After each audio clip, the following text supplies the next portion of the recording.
Hi, everyone. I'm Maureen McGuire, Senior Vice President for Advancement at CHR. And today we are joined in today's Real Life, Real Hope podcast. We're joined by Jennifer Nadeau, Senior Vice President for Child and Family Services at CHR and a licensed clinical social worker. Welcome, Jen. Thanks. It's great to be here. You're listening to the Real Life, Real Hope podcast, brought to you by CHR. So today we're going to talk about children's mental health issues, and there's certainly been a lot of attention on children's mental health. We've recently seen the CDC and the American Medical Association talk about an emergency for children's mental health. A lot of that probably was starting before the pandemic, but certainly became worse. So, every parent knows that they need to bring their child in for well care visits and routine visits to their pediatrician, but what do parents need to know about their child's mental health and paying attention to their child's mental health? So that's a great question. We know that children's mental health is just as important as their physical health.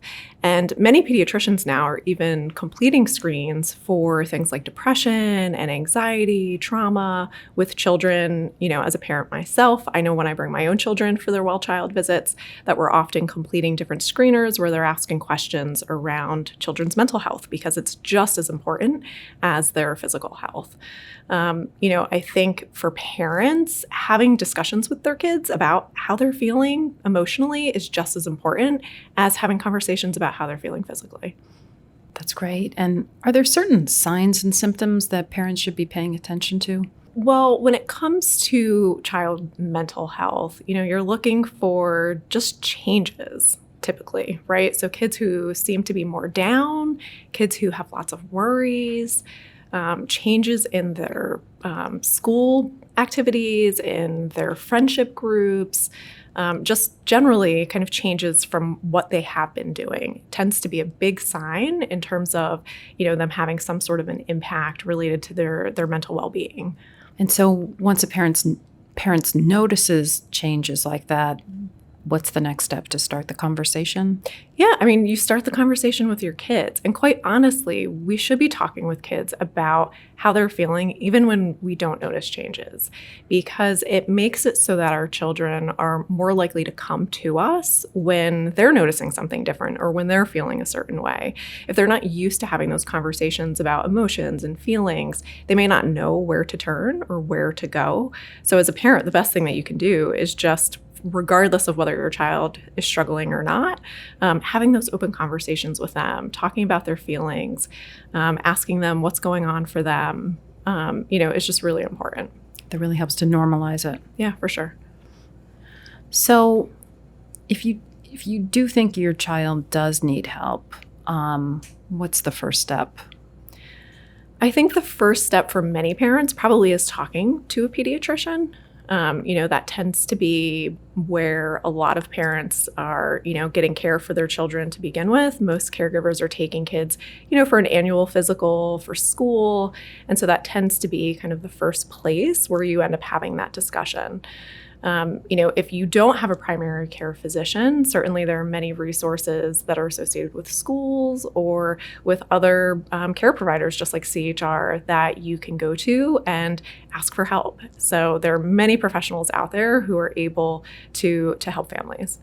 If therapy is decided to be the best course for your child or for your teen, what are the benefits? There's many benefits to having your children participate in therapy.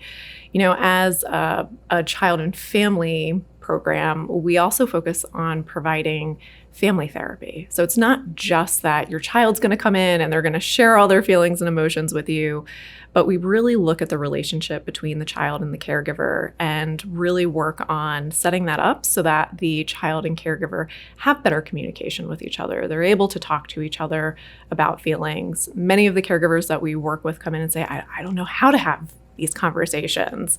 And so by participating in therapy with your child, we're able, as the therapist, to really coach the caregivers to take on that role for their children.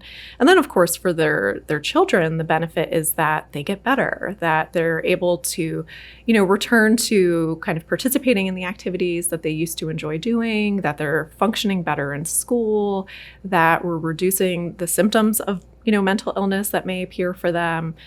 For youth who may be using substances, certainly focusing on the reduction or elimination of that as well. So there's many benefits to children and families participating in treatment. That makes so much sense, that the family is treated as one unit, as one team, so they can continue to be successful.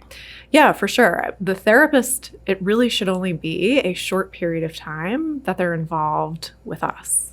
Really, we want to work to set the family up for success so that they don't have to come to therapy forever, that it's short term, that they come in, we're teaching them some skills, increasing their communication, and then they go off on their own and they're able to, continue doing things in a positive way. That's great. To give them the tools then to be successful. Yeah, for sure. I wanted to ask you about social media. Are we seeing a negative impact on children and teens as a result of social media use? Yeah, so there's pros and cons to social media use with youth. I think we probably hear a lot more about the cons because there certainly are a lot of negatives. But I do also want to point out that social media can be a positive for some youth in terms of the ability to feel more connected.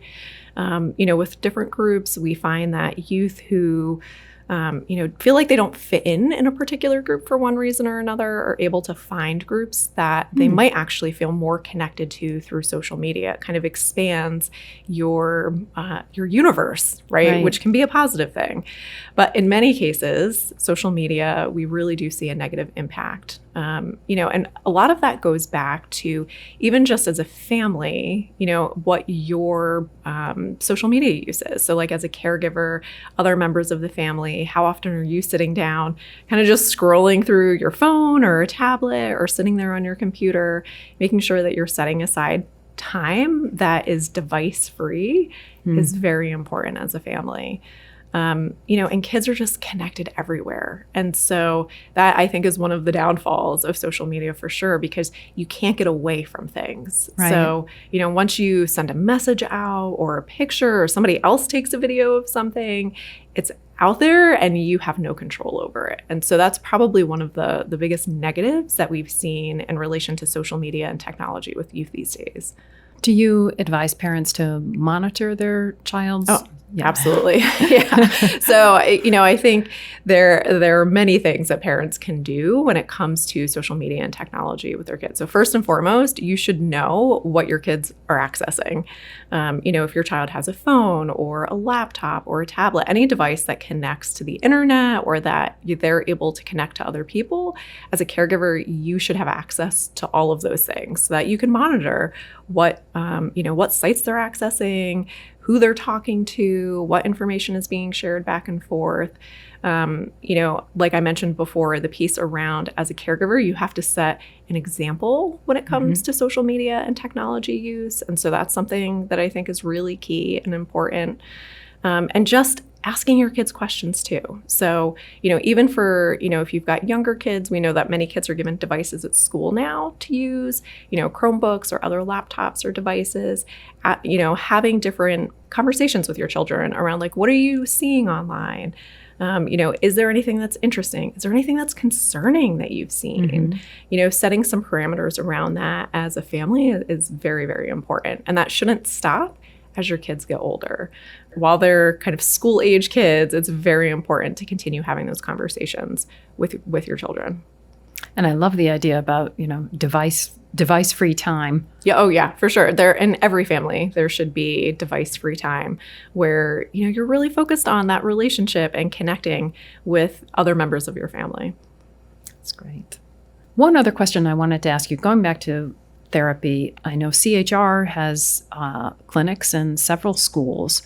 What do you see as the benefits for school-based therapies for children and families?